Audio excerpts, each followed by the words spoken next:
sejam bem-vindos a Ciranda da História. Sou a professora Nanda Monteiro. E, gente, eu preciso falar uma coisa. Eu fui ingênua achar que eu poderia falar sobre a vida de Napoleão em apenas 3 vídeos. Até poderia, se cada vídeo tivesse ali 2 horas de duração. Mas eu quero evitar fazer vídeos longos, né? Então, no vídeo de hoje, eu vou estar falando sobre a vida política e militar de Napoleão em sua campanha militar na Itália, tá?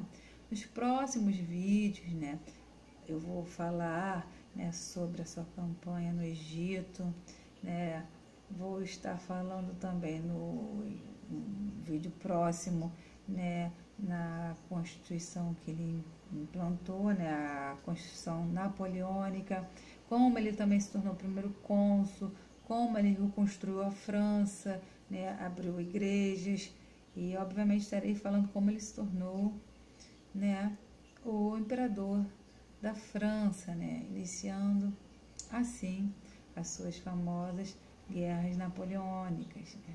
Então, gente, vamos dar início hoje, né, no vídeo sobre a vida política e militar de Napoleão Bonaparte, né, em sua campanha militar na Itália. Gente, a guerra, né, que Napoleão estava prestes a lutar, né, estava sendo travada por 2 homens, né, com motivos familiares, né, para odiar a República.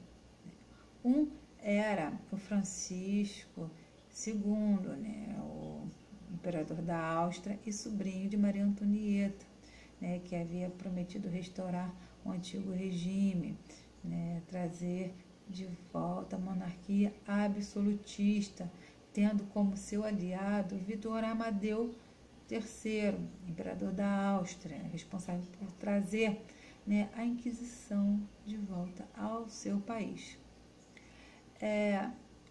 Quando, né, Napoleão vai para a Itália, vai como comandante do exército com total liberdade para escolher suas rotas, né, bem como os métodos táticos, né, que iria usar, né.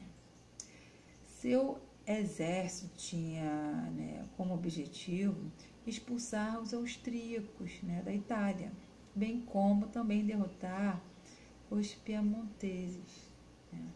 Logo no início da campanha, né, para abastecer, né, seu exército, né, às custas dos suprimentos, né, disponibilizados por seus inimigos, ele teria que derrotar, né, pelo menos os piemonteses logo no início da campanha, né. Essa foi a primeira campanha militar de Napoleão na Itália, né, e uma das primeiras guerras revolucionárias francesas, né, que teve início em 1792, durou até ali 1797. Né. Essa campanha foi muito importante, né, na guerra da primeira coalizão ou coligação, né? Coalizão ou coligação. São diversas monarquias europeias que eram contra a França revolucionária, era contra a França que estava sendo envolvida ali pelas ideias iluministas, né, dos revolucionários, né, cujo objetivo era derrubar a monarquia absolutista, tirando assim os poderes do rei Luís XVI. Napoleão se voltou, né, para seus homens, né, em uma época em que a França tinha mais de 500.000 cidadãos preparados para o combate, né. O exército de Napoleão não era nem o maior, nem o mais bem preparado, né. Tinha em torno de 36.000 soldados, né, 3.000 de cavalaria e cerca de 1.700 de artilharia, né, somando ali um total de 41.000 homens, tá? Seus mosquetes, né, que eram armas de fogo parecidas assim como a espingarda, vira e mexe entupiam, né. Eles carregavam em suas costas na mochila cerca de 20 quilos, porque dentro da mochila, né, tinham botas extras, né, cartuchos extras, calças, meias, biscoitos, né, para durar em torno de 4 dias, né.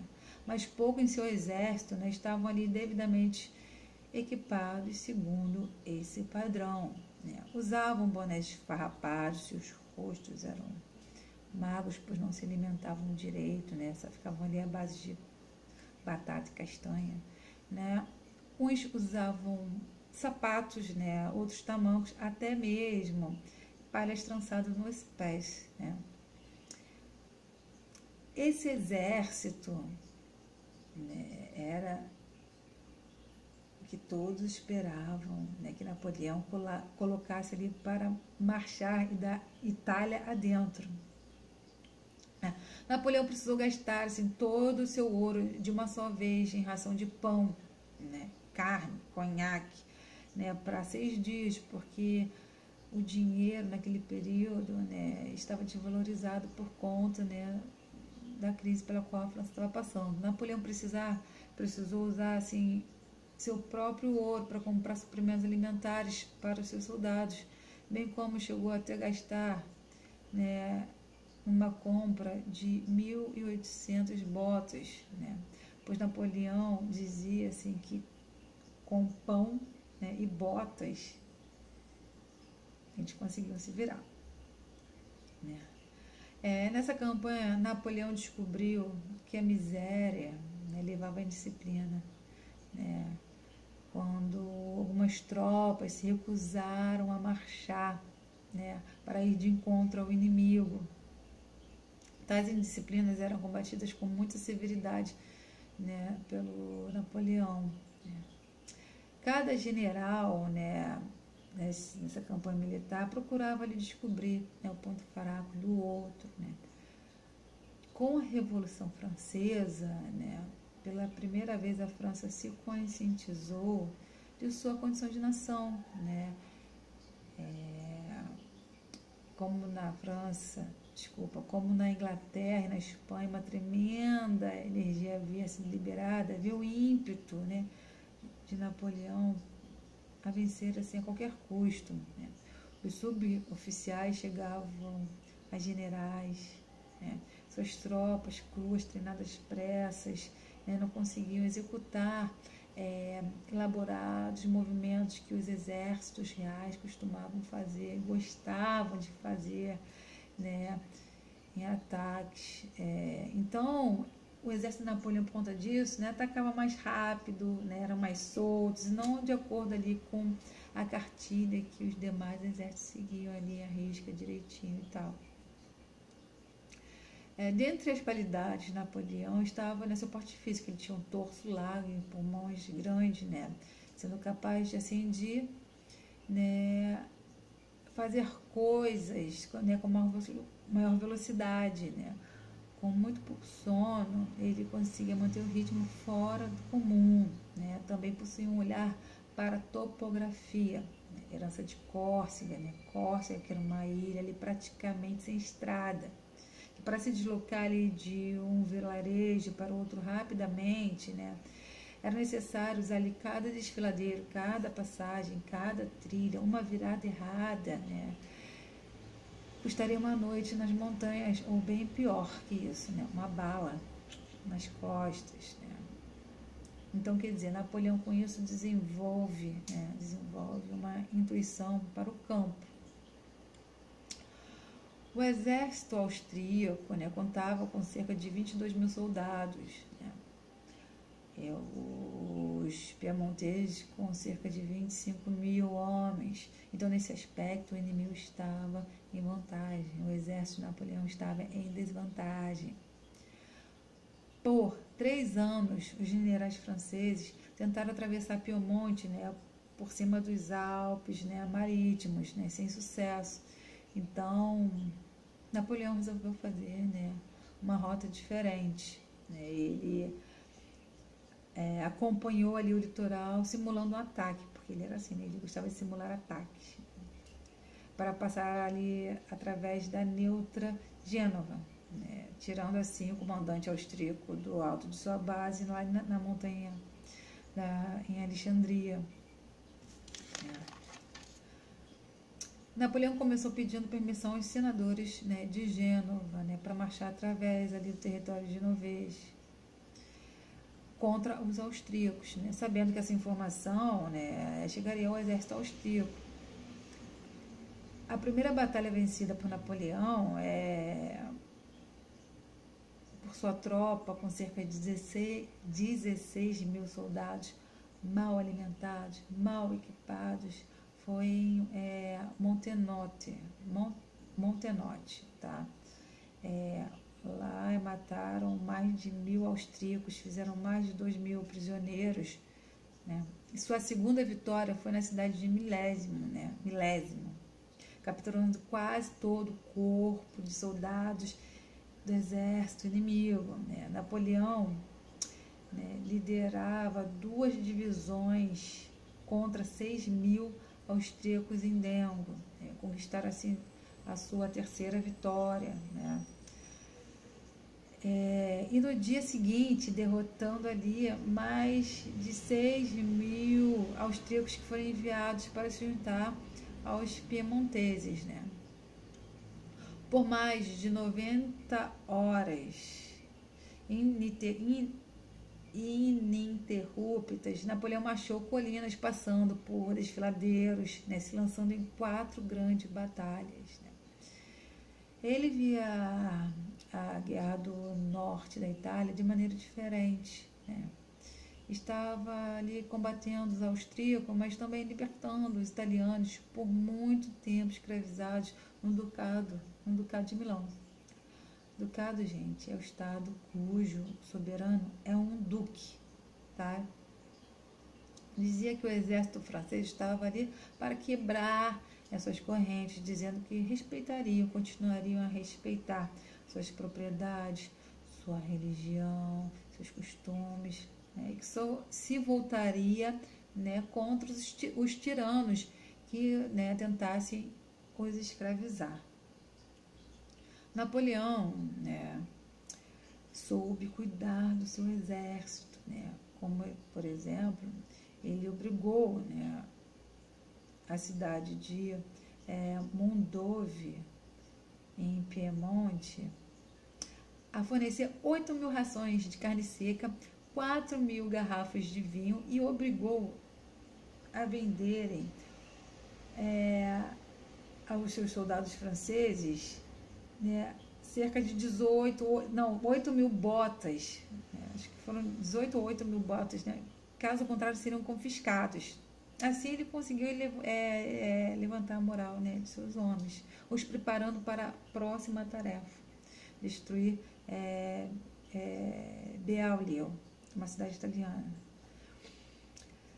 À medida, né, que escurecia, os austríacos fugiam, deixando para trás canhões, mortos e feridos, e também mais de 1.700 prisioneiros. As das baixas francesas, né, foram cerca apenas de 200 mortos. A Batalha de Lodi, né, também na Itália, marca um novo estágio no desenvolvimento de Napoleão, né? Ele havia vencido combates anteriores com habilidades estratégicas ou táticas, mas que, né, nesse combate ele havia ido ao extremo da coragem para obter uma vitória, com um exército esfarrapado, que por meses mal se alimentavam, né? Então, quer dizer, durante essa batalha, né, Napoleão, pela primeira vez, tomou ciência, né, de seu poder de liderança. E 5 dias depois, Napoleão, né, consegue entrar em Milão e ali ele é recebido por uma delegação, né, que lhe havia trazido a chave da cidade, né? Napoleão, com isso, inicia uma nova campanha no sul contra os estados papais, né, e Toscana, né, ambas simpáticas à Áustria. Lá Napoleão queria coletar todo o ouro que pudesse para os cofres vazios da França, né? Entrou em Florença e se apossou de Livorno, um importante enclave comercial e bancários ingleses. Ele capturou o ouro, capturou navios e depois de marchar por quase 500 quilômetros em menos de 6 semanas,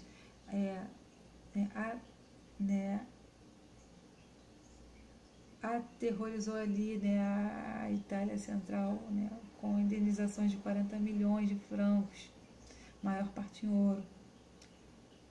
Em 1797, os austríacos haviam sido expulsos, né, do norte da Itália. Entretanto, ainda havia ali cerca de 20 mil austríacos ali vivendo de carne de cavalo, porque era a única coisa que eles tinham para comer, sendo aos poucos, né, obrigados a se render pela fome. Entretanto, o exército de Napoleão, a essa altura, também já estava bem esgotado, né, pois contava apenas com 20 mil tropas francesas disponíveis para combater cerca de 45 mil tropas inimigas. Mas Napoleão, mais uma vez, sai vitorioso. O Papa Pio VI e seus cardeais detestavam a República da França e se simpatizavam abertamente com a Áustria. Fizeram de Roma uma capital de exilados. Napoleão, então, recebe ordem dos diretores para marchar em direção ao sul, né, para punir o Papa. Então, Napoleão percorre as cidades papais, 6 no totais. Bolonha, Faenza, Forli, Rimini, Ancona e Macerata. Houve pouca resistência. E, tendo ocupado os estados papais, Napoleão pôde, né, impor, né, as condições que quisesse. Né. Um dos diretores era ateu. Né. Ele enlouquecia ali só de ouvir falar o nome Papa. Né, e queria que Napoleão, né, o destituísse. Napoleão, então, se viu diante de uma difícil decisão. Né. De um lado, o desejo do diretor de destituir o governo papal. Do outro, os fatos. Né? Fatos esses. Fatos que, por um milênio, né, o Papa foi uma parte essencial do equilíbrio do poder italiano. Mas se fosse deposto, Nápoles tomaria a Itália Central. E Nápoles era governada por, segundo mais línguas, pela neurótica e quase histérica Maria Carolina, irmã de Maria Antonieta, que era uma inimiga ainda mais dura para a França do que Roma. Napoleão decidiu não depor o Papa, né? Em vez disso, né, obrigaria a fechar seus portos para todas as marinhas hostis e tirar, né, dele 3 estados papais, além de 30 milhões em ouro, né? E ele, né, o enfraqueceria, mas não o destruiria, e tentaria conquistar, além disso, a sua amizade. Né? Napoleão, né, enfim, consegue o que queria, segurança ali, né, ao norte da Itália.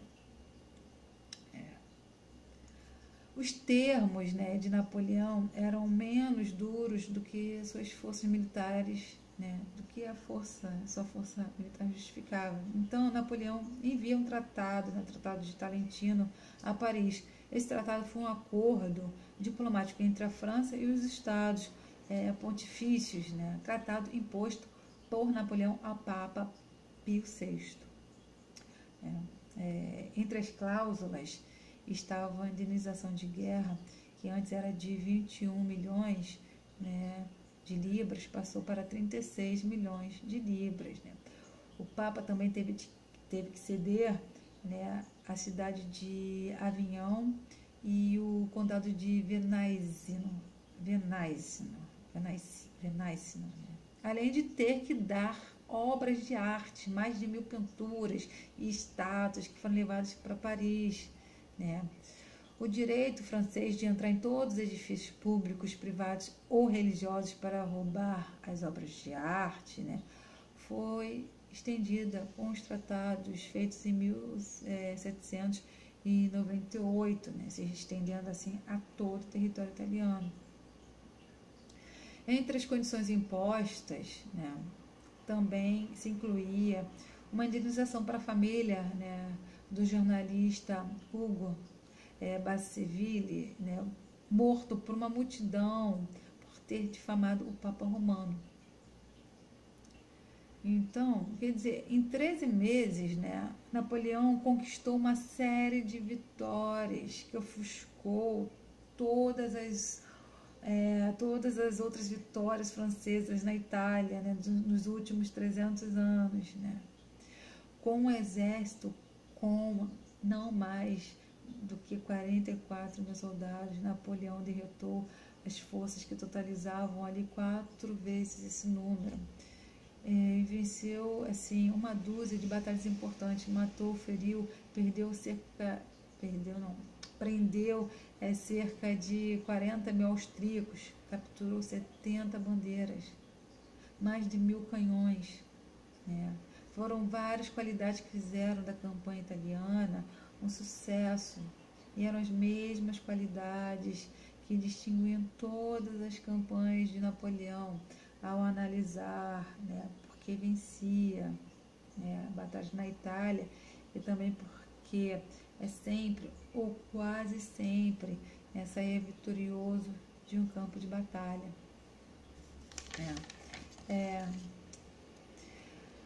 Sua primeira qualidade era a disciplina, né? A disciplina era um incentivo à bravura, né? Napoleão promovia somente os bravos, né? Quanto mais corajoso fosse o oficial, mais rápido ele era promovido, né? Outras inovações de Napoleão foi conceder aos 100 homens mais corajosos em seu exército espadas gravadas, né, com a escritura dadas em nome do Diretório Executivo,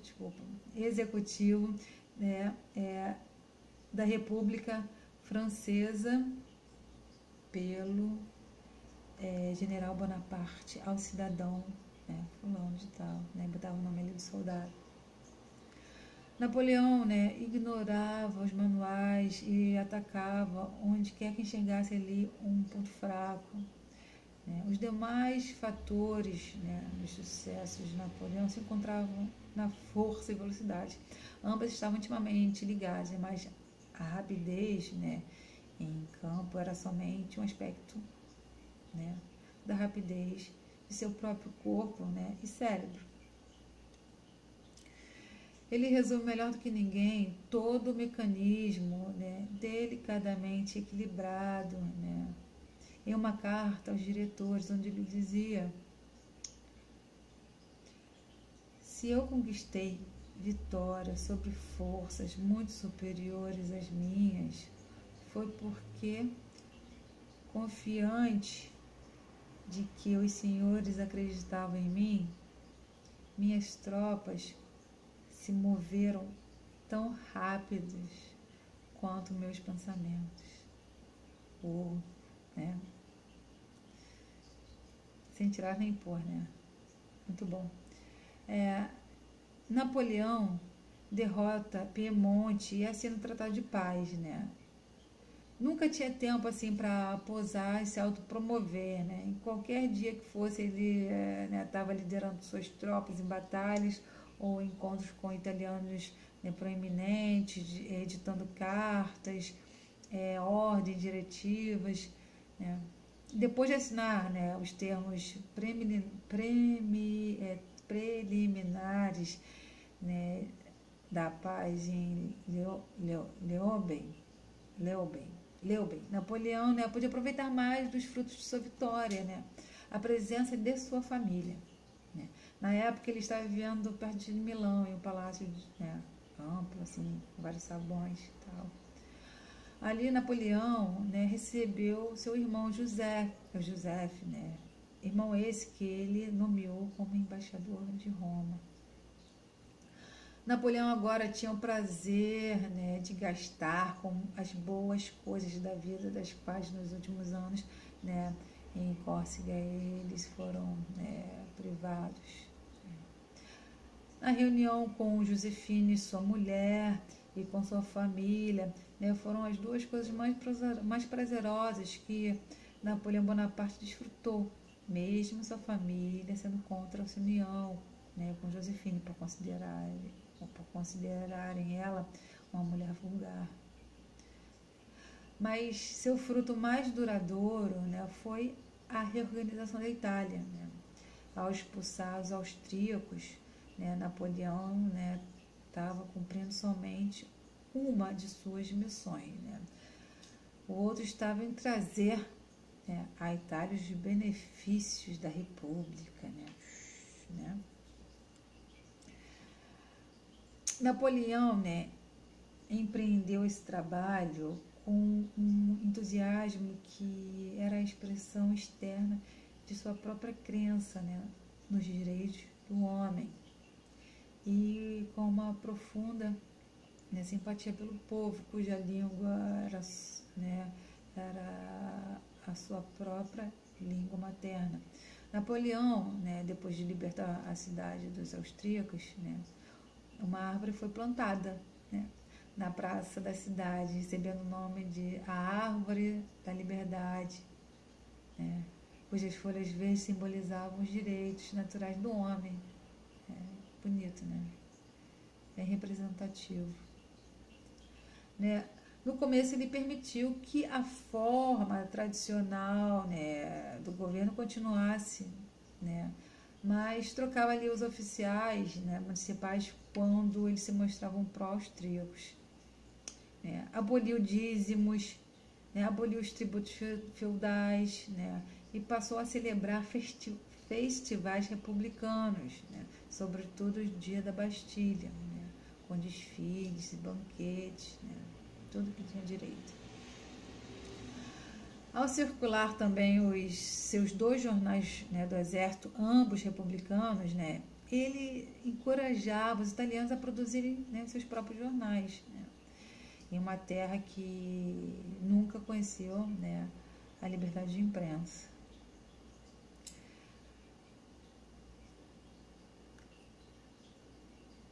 A atitude de Napoleão para com a igreja, né, suprimia a injustiça e a superstição, enquanto encorajava padres a se manterem longe, né, da política e se portarem de acordo com os princípios, né, do Evangelho. Né. Napoleão, ele era visto como um grande homem, né, um amigo da humanidade, né, um protetor dos pobres e miseráveis.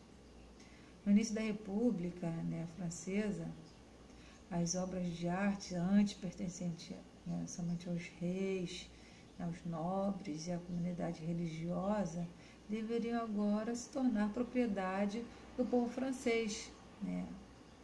Da Holanda, quadros foram enviados, né, ao recém-aberto Museu de Paris, onde atraiu multidões.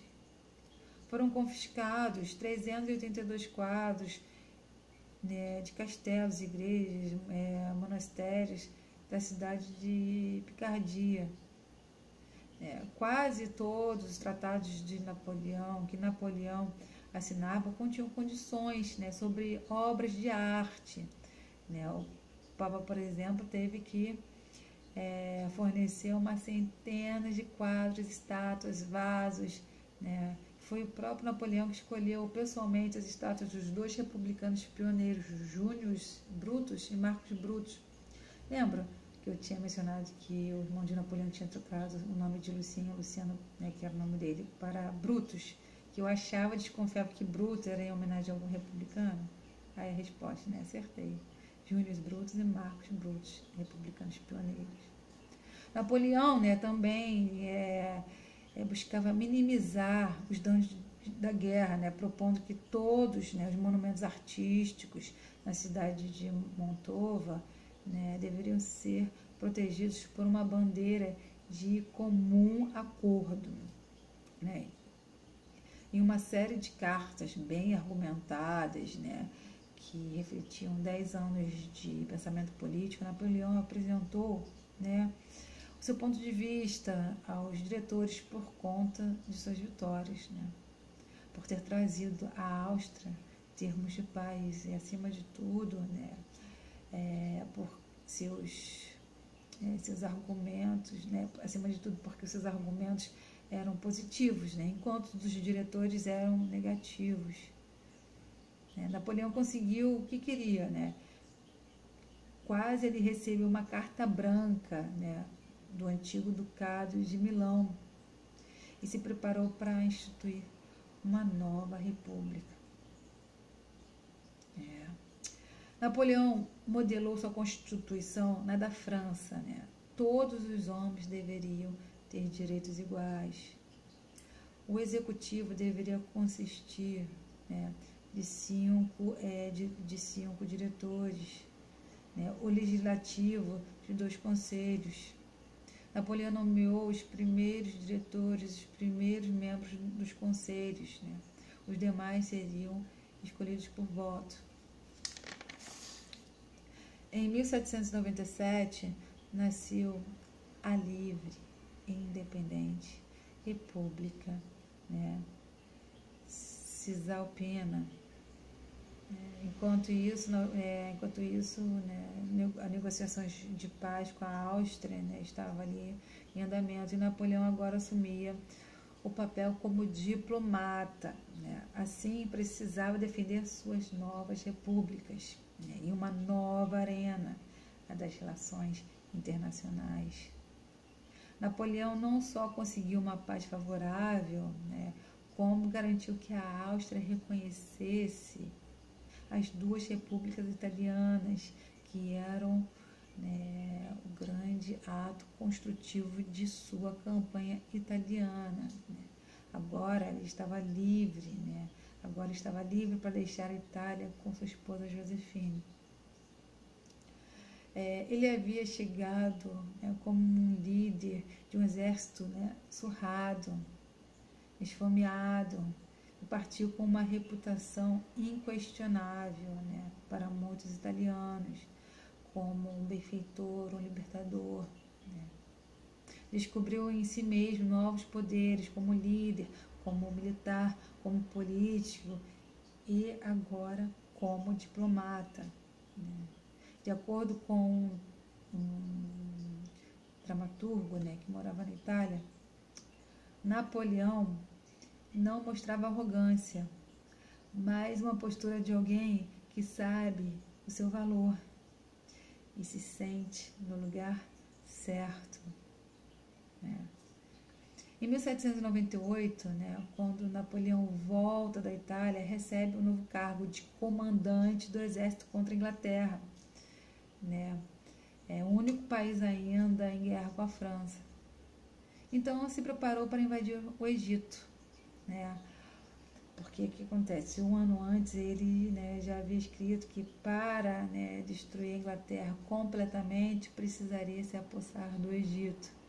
E assim ele o fez, né, se tornando governador do Egito por 14 meses, transformando o Egito de tal forma que seu povoado passa a conhecer a sua própria história até então completamente desconhecida, com a descoberta da Pedra de Roseta, né, descoberta por seus pesquisadores, pelos pesquisadores de Napoleão, que os levou, né, junto com ele para essa expedição no Egito, construindo assim, né, a sua estrada para a conquista de uma credibilidade e respeito não só do povo francês, como também dos egípcios, né? Então, agora, gente, o que acontece? No próximo, né, vídeo, eu estarei falando, né, sobre as transformações que Napoleão fez no Egito, né, dando continuidade assim ao caminho que o levou a se tornar imperador,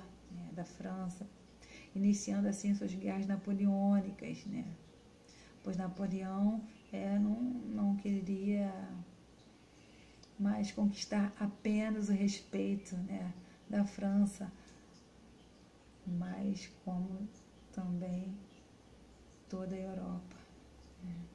Então, gente, o Ciranda da História, né, fica por aqui. Nos vemos em breve no próximo vídeo, tá?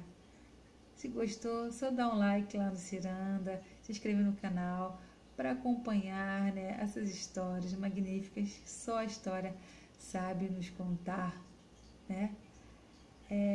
Até porque tempo é sabedoria. Até!